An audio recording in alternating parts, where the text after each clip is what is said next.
E aí pessoal, tudo bem? Na videoaula de hoje, a gente vai definir formalmente o que a gente entende pelo fato do limite de f de x quando x tende a ser igual a l. No senso comum, né, a gente pensa nisso aqui da seguinte forma, né? Toda vez que o x estiver arbitrariamente próximo do a, o f de x fica próximo do l de forma arbitrária. O ponto-chave é como escrever essa ideia intuitiva matematicamente, né? A primeira observação que eu quero fazer é que quando a gente pensa em estar próximo do A de forma arbitrária, a gente está pensando sempre em chegar pertinho dele, mas tirando ele da jogada, né? A gente vai tirar o A e a gente vai se aproximar dele sempre. Para a gente fazer isso, a gente vai precisar que o ponto seja um ponto de acumulação do conjunto. Tá? E aí lembra que para ser um ponto de acumulação, tem que satisfazer isso aqui, né? Um intervalinho aqui, interseção com esse troço, tem que ser diferente de vazio para todo delta, né? E aí lembra que esse intervalo aqui, né, é o I delta, né? I delta de A é o intervalo de centro A e raio delta, tá? Então, repito, a ideia do ponto de acumulação aqui é para chegar pertinho do A, tá? Quando a gente está estudando essas coisas em cálculo 1, a gente não fica falando de ponto de acumulação, né? Porque, afinal de contas, em geral, lá no cálculo 1, você trabalha em intervalos, né? Então, normalmente, um ponto de um intervalo vai ser um ponto de acumulação, tá bom? Então, aqui a gente está tratando de uma forma um pouquinho mais geral. Então vamos à definição formal, né? Ó, você disse que f de x para r, em que o x é um subconjunto não vazio de R, né? E aí quando você tem aqui um A ponto de acumulação, a gente vai dizer que o limite da função quando x tende para L, se para todo epsilon existe um delta, tal que esse módulo fica menor do que epsilon, né? Ou seja, isso diz que o f de x fica epsilon próximo do L. Sempre que o x for um ponto do domínio, né? Para eu poder calcular o f de x, e valha essa desigualdade, né? Ou estas, né? São duas. Aqui a gente tem que o x menos a em módulo é menor que delta, ou seja, né? O x está delta próximo do a. E aí essa desigualdade aqui é justamente porque a gente quer que o x seja diferente do a, tá? Em notação topológica, a gente escreveria isso dessa forma que eu estou colocando aqui, ó. É que para todo epsilon existiria um delta, tal que o f de x fica na epsilon vizinhança do L, né? Escrever isso é a mesma coisa que escrever isso aqui, tá bom? É a mesma coisa. Sempre que o x for um ponto desse conjunto, né? Dizer que o x está nesse conjunto, né, nessa interseção com essa, é dizer que o x satisfaz essa desigualdade e é um elemento de x, tá? Do lado de cá, deixa eu passar para cá, né? Eu estou colocando a ilustração clássica, né, para a definição de limite, né? Estou colocando aqui o L, aí eu subi epsilon, desci epsilon, e aqui, esse cara é o I epsilon de R, né? Aqui que ocorre, né? Dada essa faixa, né, eu tenho que ser capaz de garantir um delta aqui, e por essa figurinha aqui, na verdade, seria o delta aqui assim, mais ou menos, né? A menos delta, A mais delta, né? E essa faixinha é exatamente o I delta de A, ela tem que ter a seguinte propriedade, né? Todo x que tiver aqui, né? X que tiver aqui, ele tem que ter a imagem caindo aqui dentro, né? Tá? Toda vez que ele estiver aqui, ele tem que ter uma imagem caindo ali dentro. Tá bom? Uma observação que eu acho que é bem pertinente da gente fazer é em relação à negação da definição de limite. Né? Negar essa definição, né, é dizer o seguinte, que negando isso aqui vai ficar existe, né, no lugar do para todo. Então aqui eu estou colocando epsilon zero para deixar claro que é um epsilon fixo, né? Embora, em geral, eu até nem costumo fazer isso, mas tudo bem.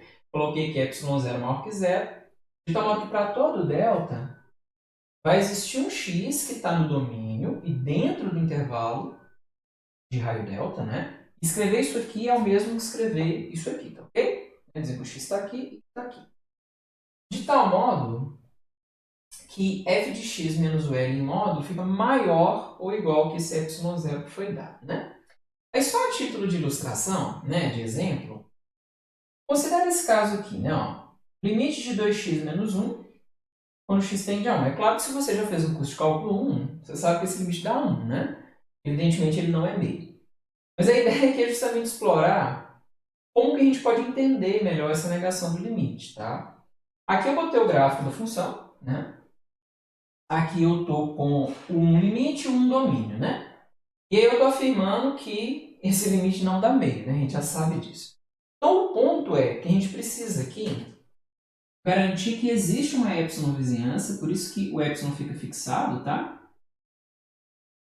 De tal modo que quando você der essa faixinha, para qualquer delta que você der em volta do 1, sempre vai ser possível encontrar um x, de tal modo que essa diferença em módulo fica maior ou igual que o epsilon que você fixou. Aqui, eu estou escolhendo o epsilon para ser meio, tá? Podia escolher um outro valor menor que ele, mas o que importa é que exista um, tá? Então, esse cara está fixado. Se psicologicamente faz diferença, a gente pode colocar y0 aqui, tá bom? Para deixar claro que está fixo.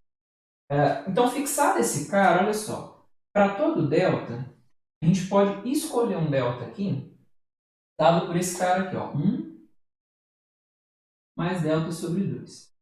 Tá? A gente vai ver que quando a gente fizer essa conta, né, para esse cara, vai ficar maior ou igual que o epsilon escolhido. Mas essa conta é fácil, né? Porque isso aqui é só a gente substituir, né? A função está aqui, então eu vou fazer essa conta, né?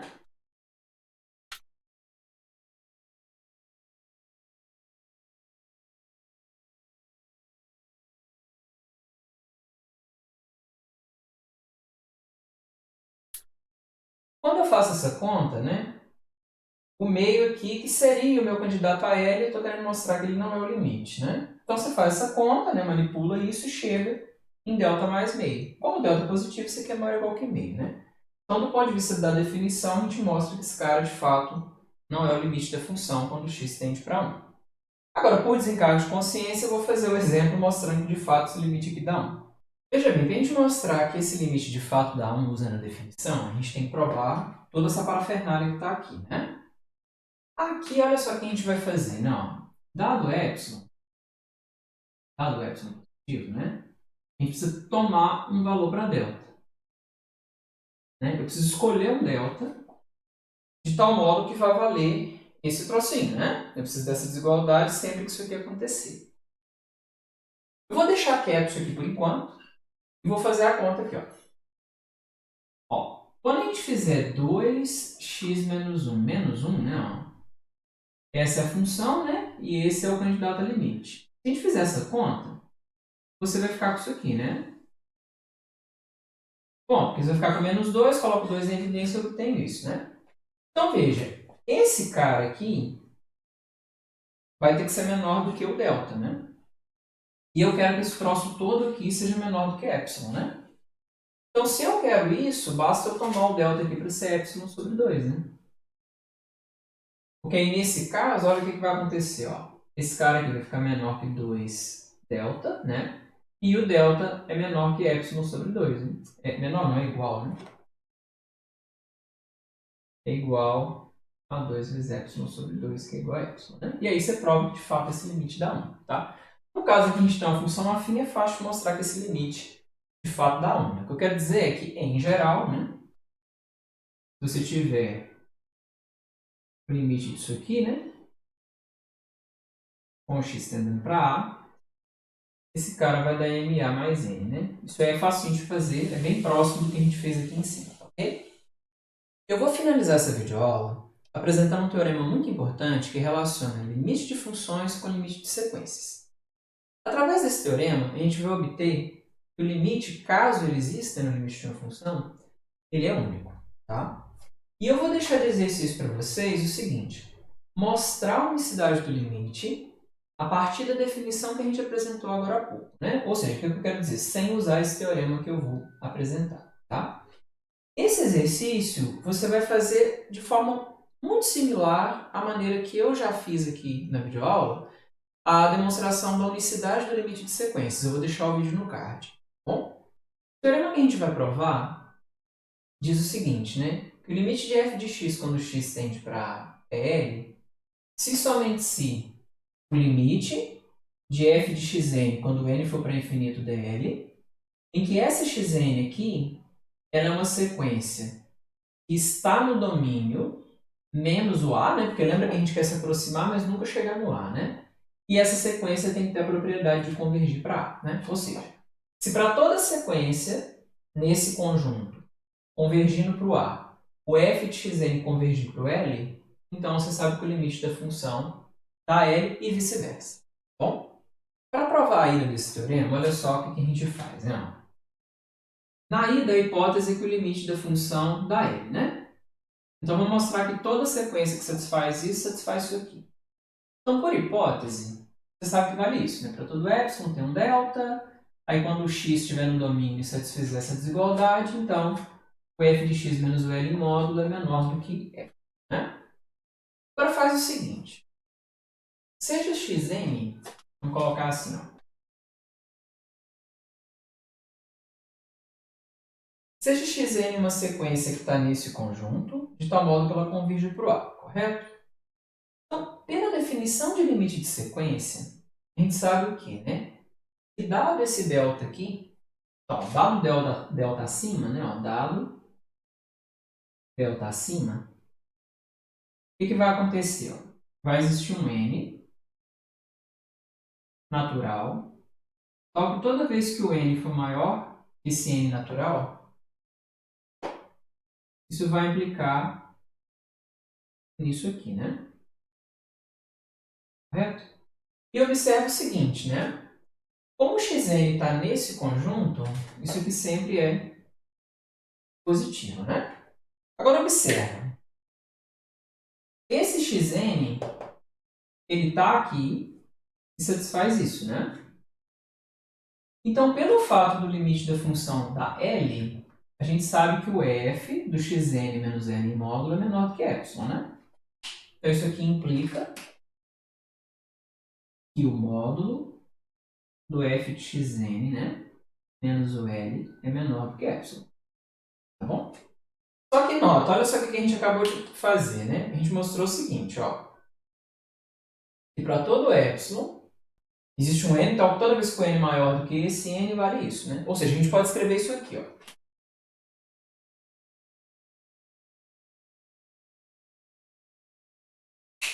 Ou seja, para todo epsilon existe um n natural, então toda vez que o n for maior que o n grande, implica nisso, né? Só que isso aqui significa que o limite do f de xn dá L, né? E isso prova a ida do teorema. Agora vamos provar a volta.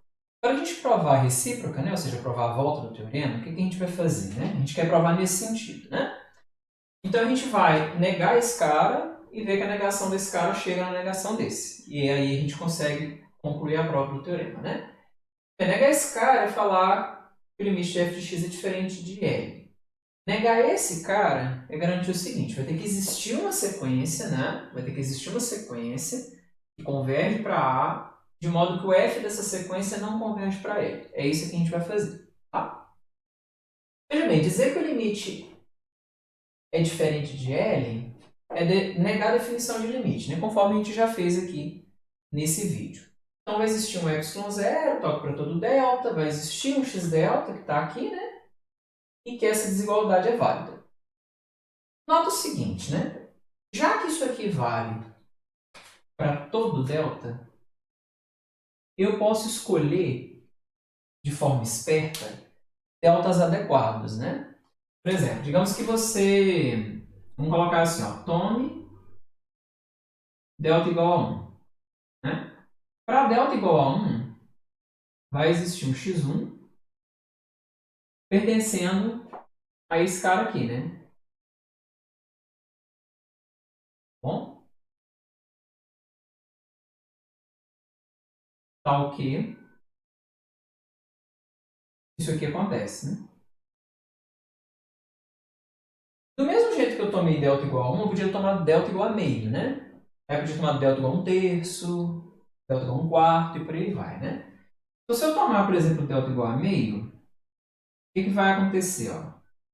Vai ter um x, aí eu vou chamar de x2, tá bom? Em vez de eu chamar de x... Aqui eu coloquei x delta, né? Então seria x meio, mas eu estou colocando x2. Vai existir um cara que vai estar aqui,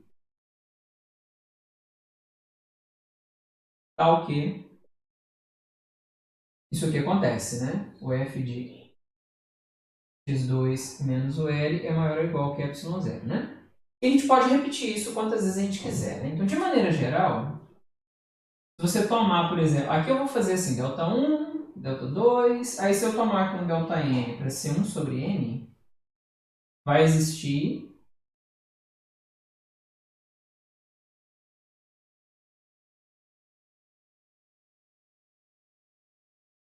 nota o seguinte, né? Que com essa construção, a gente conclui o seguinte, ó.